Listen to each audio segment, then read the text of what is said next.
I find that people don't even think about it. It's all about, I have won. Yes. But what are you winning at the end of the day? You can win an argument and lose a whole family, a whole marriage. Yes. Because for you, you want to be on the side that I am winning.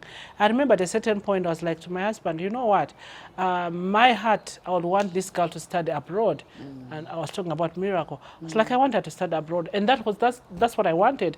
And I was working towards that. It was like, not my child. She can only go that side on 18 years because I cannot let her go the other side and get spoiled. To me, I would want her to be here. She has to know the African culture. She has to be raised in a certain way that I want.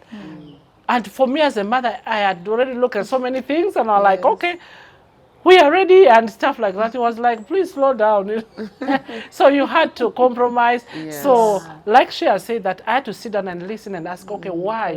Why do you think it is not right for her to start the other side? For me, my reasons are A, B, C, D. I was like, okay.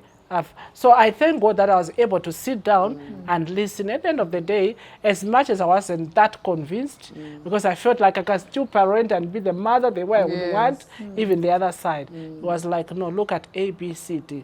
And I looked at it, and at the end of the day, I was like, okay, let me compromise for the sake of peace in this marriage, in our marriage, to move on, and also to raise children.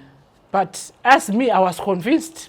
You know, like, this is what I want. Yes. And for me, in my calculation, in my mind, I realized it worked to the point that I prayed and I felt like God saying yes. But when I sat down and we talked about it and we looked in so many things, I had to give in for the sake of our marriage and our relationship. And for the sake of the girl, because you could as well choose to remain on your side and say no, and go ahead and put resources together. I don't want to know. I don't want to hear. Yes. So sometimes what some people do, they are like, okay, I will stand on my own. When it comes for this issue, you don't want to know me, I'll do it by myself. I will do it myself. I don't want my children to be in Gayaza or to be in this school. I said, for me, this is where I want them if to it be. means to put in money, I If it will. means sponsoring them, Go ahead and get I will that support them alone. And okay, that's not my Yeah.